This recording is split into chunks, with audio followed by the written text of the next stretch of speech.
Look! Look, the dynamic duo! Hey guys, welcome to the Dynamic Duo. I'm Franz. I'm Kevin. Welcome back to Avengers Tower and the Batcave, ladies and gentlemen. Welcome home. So Kevin, a lot of things we could talk about. We could talk about Ben Affleck. You were giving me some news about Ben Affleck, and we could talk about Batman in general.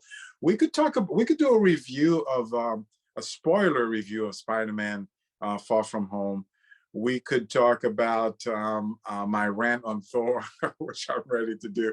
What topic would you like to go next? Well, just to mix it up a bit, and because this has been on your mind for so long, ladies and gentlemen, please allow my partner to get this out of his system, or at least to express himself in some way. Ladies and gentlemen, this is Franz and his feelings on the one and only Thor Ragnarok. Thank you, my partner. Thank you, my friend, for letting me vent. Finally, every episode I point out my hatred for Thor Ragnarok. And so I'm going to explain to you guys why it is I hate Thor Ragnarok and why it is that Thor Ragnarok is a bad movie. There's a difference between someone disliking a movie. I may like or dislike a movie, that's my opinion. But it's another thing to critique a movie and say that it's not a good movie. And I argue that Thor Ragnarok is an awful, terrible movie. Now I get it. The reception is positive for that movie. I'm sick and tired of watching YouTube videos talking about how Ragnarok is the perfect Marvel movie. Lord have mercy on my soul, you're killing me. So let me... Go ahead, I'm sorry. Let me debunk this nonsense once and for all. Once and for all. All right, my friend. All right, here it is. Thor Ragnarok sucks. It's a horrible movie. Taika Waititi failed. Why? And I have to be careful here because there are different genres of movies. There's action movies, there's superhero movies, there's the action comedic movie, and there's comedies, right? Movies like, gosh, you know, the latest Adam Sandler movie, for example, is a comedy. And it's supposed to be a murder mystery, right? He's supposed to be a detective, but it's a comedy. The Kingsman is a comedy. It's action, it's adventure, but it's presented in a comedic, funny, cute, light way. So they're all comedies. Thor Ragnarok is a comedy. That's what it is. I know that most people don't think of it that way. I think they think of it as a Marvel movie. But Thor Ragnarok, unlike Guardians of the Galaxy 1, is a comedy first and foremost. And for those of you who might disagree, continue to pay attention to what I'm saying, and you will discover for yourself that Thor Ragnarok is in fact a comedy. Now let's start there with that premise. Thor Ragnarok being a comedy.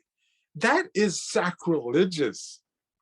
To make Thor a comedy is a ridiculous concept. Thor is the last character that you should make comedic because Thor is one of the most serious Marvel superheroes. Thor is high drama. And here's the mistake that people make.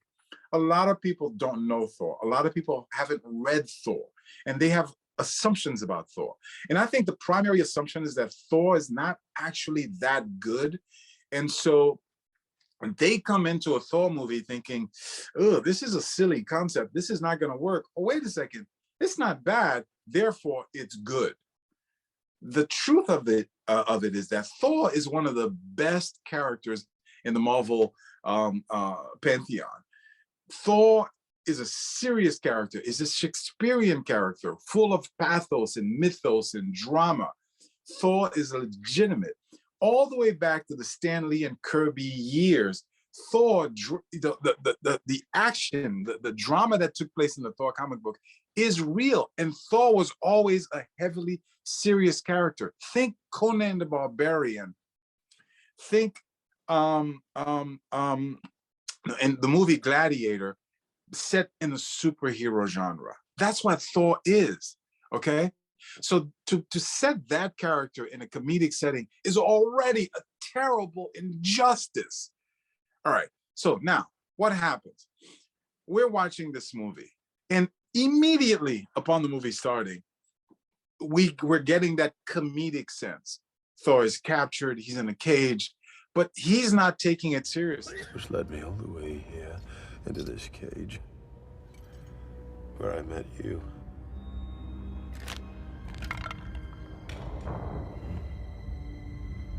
How much longer do you think we'll be here? He's making fun of it. He's talking to the audience a la Deadpool. Again, inappropriate, ridiculous for Thor to be doing that. This is a director who doesn't understand the character, and it's an actor who doesn't understand the character. So he's interacting, breaking the fourth wall. He's not in danger. When a character, even comedic movies, when the characters are in danger, they try to give you a sense of danger. Here, Thor is just like chilling. So as the audience, if he's not worried, I'm not worried. If there's no sense of gravitas, there's no sense of gravitas for me as the audience. He lands in front of Surtur. Now, I remember being so pissed off that people were like, oh, the Justice League, Batman versus Superman underplayed, I always forget the guy's name. Doomsday. Doomsday. I always forget Doomsday's name for some reason. They were critiquing Doomsday as a waste of a potential. Surtur is he is the Thor villain. Now I get it. In the iconic of the comic books, he's not the villain. Now I would put other people ahead of him. But the reason he's the villain is because he brings about Ragnarok. He's the ultimate confrontation for Thor, the ultimate pinnacle confrontation for Thor, even though that's not necessarily how he was depicted in the history of Thor. Simonson brought that to light. But that's who Surtur is. And Thor is fighting Surtur as if he's just, taking a stroll through the park. The action sequence wasn't bad, but he's just, casually fighting Surtur. That's terrible depiction of action. It's terrible depiction of the character and understanding of the character. The comedy continues because not only is Thor interacting with the audience, but Surtur is acting cutesy too. Then you have seen Ragnarok, the fall of Asgard, the great prophecy. Hang on. I'll be back around shortly. Do I really feel like we were connecting there? I shall be restored to my full might. I will tower over the mountains and bury my sword deep in Asgard. Hang on. Give it a second. I swear, I'm not even moving. It's just doing this on its own. Okay, so where is it, this crown? This is my crown, the source of my power. Oh, that's a crown. I thought it was a big eyebrow. It's a crown. Oh, that's intense. To be honest, seeing you grow really big and set fire to a planet would be quite the spectacle. But it looks like I'm gonna have to choose option B, where I bust out of these chains, knock that tiara off your head, and stash it away in Asgard's vault. Surtur is acting cutesy. So imagine for a second if Doomsday was acting cutesy, or if Dr. Doom or somebody like that was acting cutesy, or Thanos was acting cutesy. So that's already another horrible mistake. And I'm gonna have to break the details because there's so many bad details, but Thor continues. He goes to Asgard, and the executioner, guess what? The executioner is acting cutesy. And what is the difference between a comedy and a movie that has comedy inside of it? A comedic movie, a movie that's a comedy, and a movie that's a movie, but that has comedy inside of it. What's the difference between Guardians of the Galaxy 1 and Guardians of the Galaxy 2, which to me fails? It's not as good as Guardians of the Galaxy 1. The difference is you have a movie that's linear, and you have a character or an instance or an occasion that happens to be funny. The comedy is when everybody's trying to be slapstick, when everybody's trying to be cute, and everybody's trying to be funny. So we go from Thor being funny, Surtur being cutesy, the executioner, one of the main, most fearsome characters in Marvel history, is being cutesy and literally being cutesy and cute. Behold, my stuff. I'm particularly fond of these. I pulled them out of a place on Midgard called Texas. I even named them Des and Troy. You see, when you put them together, they destroy. That should be sacrilegious.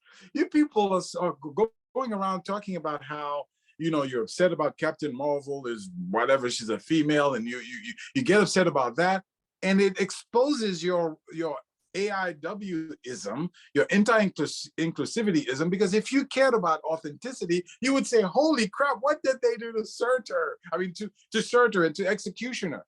But it goes beyond that. Now, Thor goes into Asgard. What does he find? He finds a cutesy Loki. Loki is doing play and he's acting cutesy. Again, that comedy thread is throughout the movie. From then, the movie starts to not make sense. Somehow, Odin has disappeared, okay? And where is Odin? Nobody knows.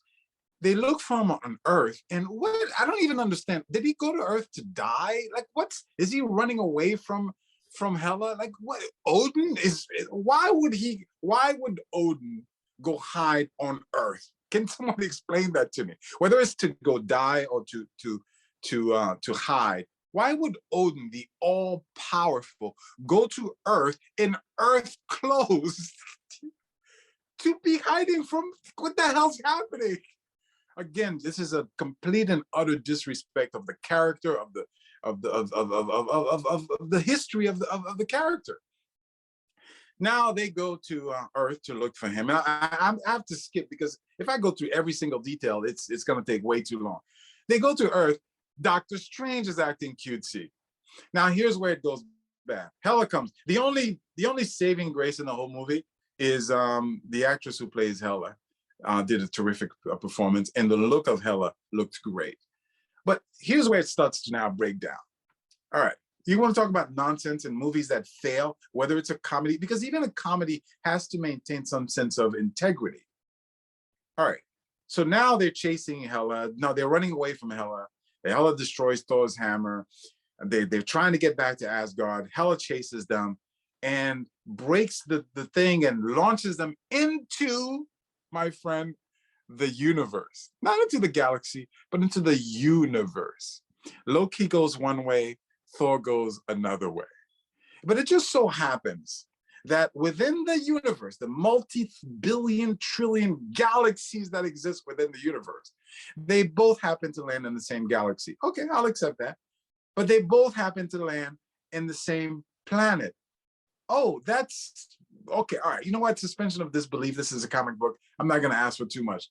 They land on the same city within that planet, which happens to be the planet that the Hulk landed on with no possible explanation. Remember, the butt of the universe, whatever that thing was called, was so far away that there was no way to travel from that distance back to the Earth realm. They had to go through some sort of portal. How the hell did the Hulk get there? Can someone explain that to me, please? Now we get to Thor, and here's where you know where a movie is bad. Let me give you a clue. Let me give you the audience a clue. Anytime an actor or a character in a movie goes, you should know that movie is bad.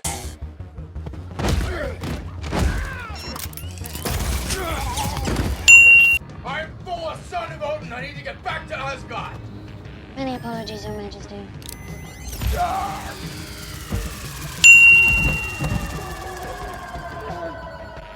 Pay this lady. Just wait a damn minute. I'm not for sale.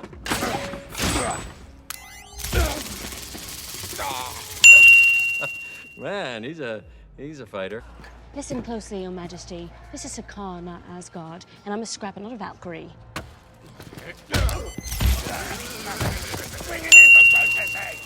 And no one escapes this place. What? Baby, Moron, big child. Thor, go. I am going.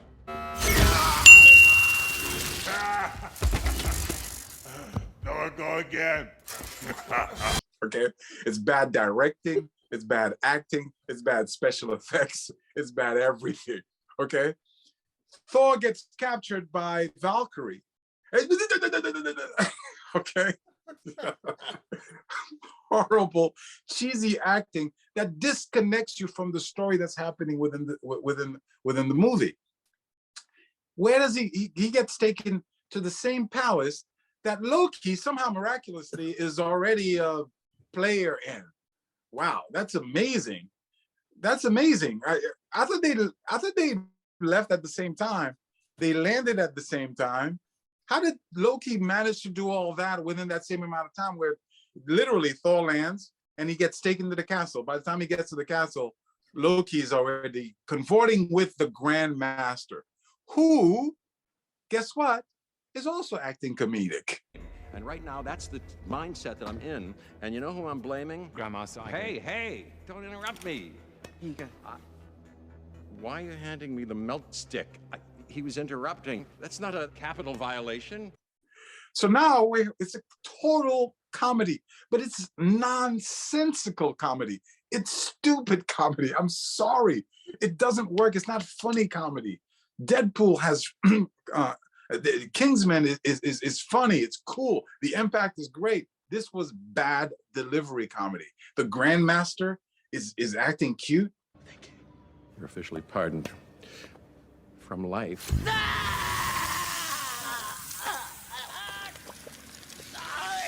Help me! Oh my God! I'm stepping in it. Look. Wow. Oh, the smell. What does it smell like? Bent toast. And the whole thing, now here's where it gets even worse. They're slowly destroying, deconstructing my Thor. Why would you give Thor a haircut? Why would you do that? You're just unthawing Thor. Jesus Christ almighty. Now don't you move. My hands aren't as steady as they used to be. By Odin's beard, you shall not cut my hair, lest you feel the wrath of the mighty Thor. Please, kind sir, do not cut my hair. No! No! For no reason whatsoever, you're unthawing Thor. You give him a haircut, and it's a nice little haircut with little designs in his head. Are you serious? You're just unthawing Thor. You remove Thor's hammer, you give him a haircut, you basically take away his look, but at the same time, add the look. It's kind of a weird combination. You give him swords, which is not Thor. You throw him into a gladiator pit, and the gladiators within the gladiator pit are chilling. They're comfortable. They're nice. There's no sense of worry. There's no threat. Hey, take it easy, man. Over here, there's a pile of rocks waving at you. Here.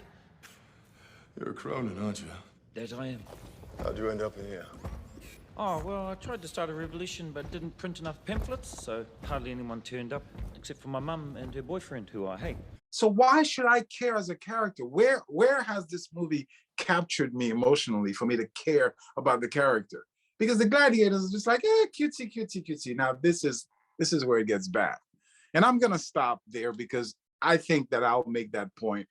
I don't need to go further, and I don't need to go further details. Thor comes out in the gladiator ring and he sees the Hulk.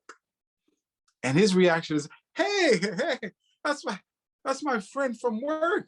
That is a ridiculous, not even that murder mystery from Adam Sandler would have done that. Not even a purely We're the Millers type comedies would have done something like that, because it makes no sense. Thor should have been surprised. He should have been like, what, Hulk? Is that you? We know each other. He's a friend from work. Yeah, it would have made sense if he turned to his friends, right, to his allies, and said, hey, oh, I know this guy. We're good.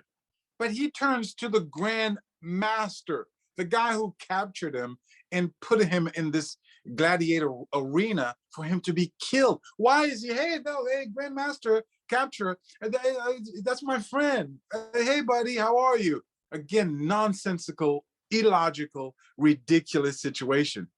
The Hulk comes out and he's in a raging mode and he starts attacking Thor and they're fighting. First of all, I didn't think the action sequence that was that good, but I'm not gonna, people may have liked it. I'm not gonna come for it. It didn't work for me, but it may have worked for somebody else. Maybe my hatred for the movie would have gotten in my way of enjoying anything from the movie. But here's what doesn't make sense. Hulk and Thor are now fighting. Hulk is World War III Hulk. He's completely lost. He's a mad Hulk. He's out of control Hulk. The fight ends, and here's the Hulk in the bathtub, chilling, perfectly smart, perfectly good. Smartest that he's ever been in the MCU. Comedic. Too sad. Not sad, you idiot. I'm pissed off. Oh. Angry. I lost my father.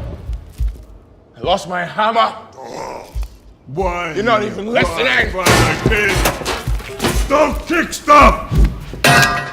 You're being a really bad friend. You bad friend! You know what we call you? No. We call you the stupid Avenger. You tiny Avenger! Why did he attack Thor? Can somebody explain to me what was happening to him that he was like, he didn't stop and say, hey, Thor, like, what are you doing here? Let's fight against our enemy together since you're Hulk and you're Thor and I'm Hulk. So I'm going to stop right there to say this and so on and so forth. I'm sorry. One last thing. What was Thor's solution to defeat Hela? So Hela takes over Asgard. She's ruling with an iron fist. She's mean, right? What's Thor's solution to that? Let's destroy Asgard completely so that Hela doesn't have it. Holy, are you serious? Like, are you serious? That doesn't make any sense. I'm so sorry. I apologize. It's that doesn't make any sense. They're destroying the thing that they're supposed to save. They're taking the Asgardians and making them the Asgardians, the warrior race of gods, and they're making them run away with their tails between their legs into a ship that they have no idea about? Are you serious? Like that? Oh my God. Anyway, so breathe. For that reason, and much, much more. Keep hiding, but me, I choose to run toward my problems and not away from them. That's what.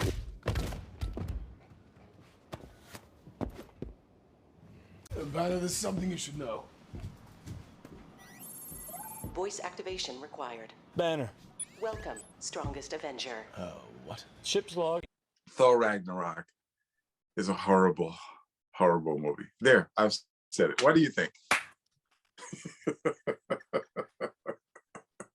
Now, ladies and gentlemen, again, thank you for your time and indulgence, but I have to add to what my partner just said.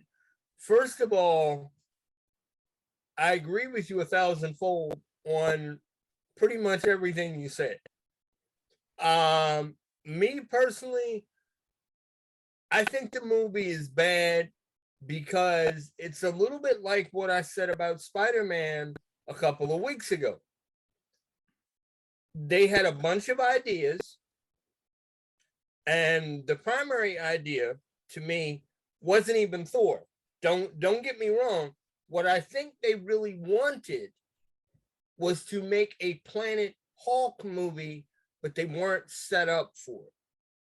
And the reason why I don't really believe that the third Thor film, Ragnarok, was really what they intended is because although I enjoyed Thor: The Dark World, most of the audience did not, and the film didn't tank, but it was not the boffo hit that a lot of the other Marvel material had been up to that point. And because it wasn't the huge fanatical hit that the other material had been, I think they wanted Thor to sit down and relax a little bit longer, but because of contract commitments and other things combined, they couldn't. So they decided, let's do a semi-Planet Hulk movie and put elements of Thor in it. And even though this is, in a manner of speaking, about the Hulk, let's call it Thor. Let's say that it's a Thor movie and hope that nobody notices what we've really done.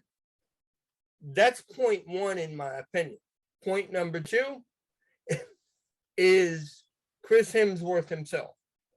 I think the man is a very talented actor, but he had let Marvel know that he wanted more and wanted more to do and on down the line and wanted to stretch his acting chops.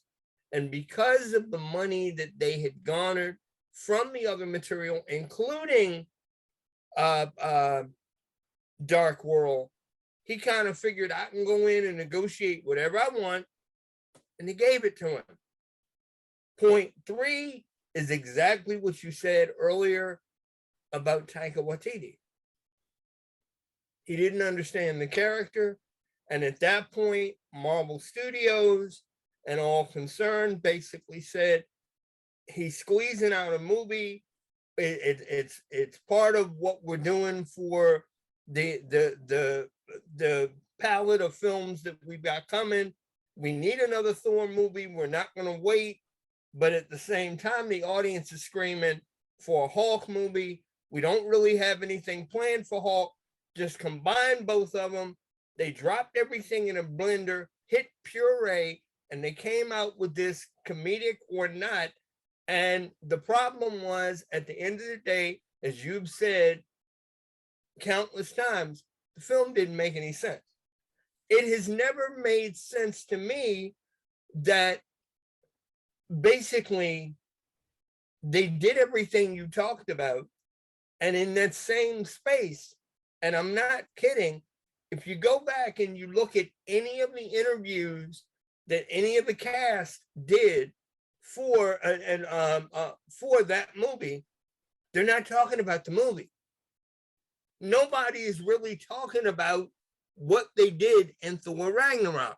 And everybody, when they're talking, and trust me on this, you can go back and see it, ladies and gentlemen, they're talking about how enjoyable the movie is, but not enjoyable because it's a comic book movie or a Thor movie or even a Hulk movie.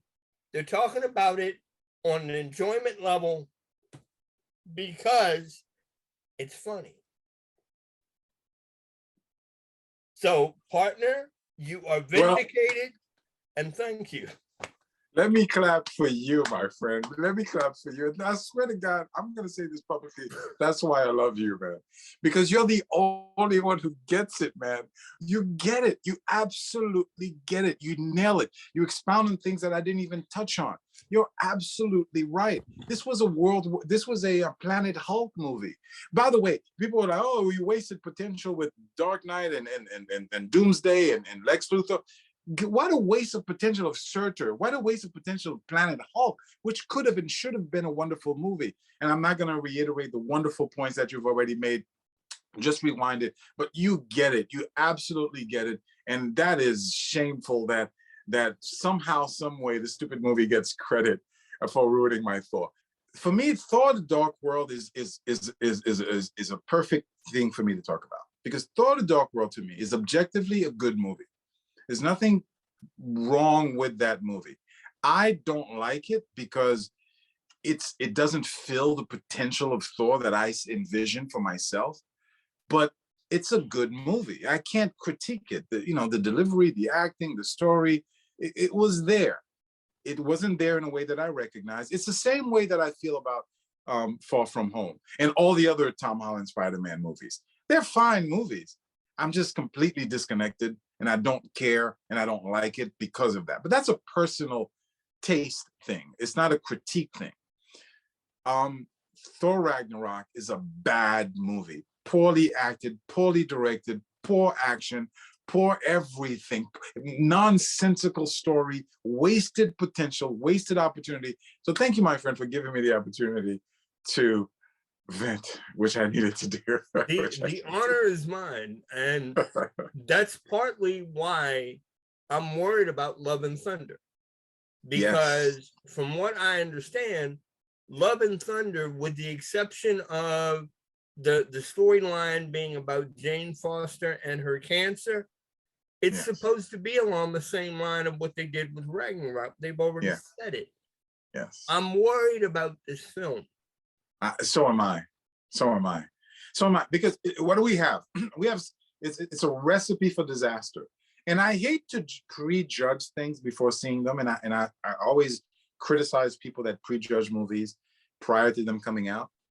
But there's a difference here, because we are prejudging not on the movie, but on the structures that make up the movie. There's a difference. Like people will say, oh, whatever movie that's coming out sucks, and they haven't seen the movie. How do you know it sucks, right?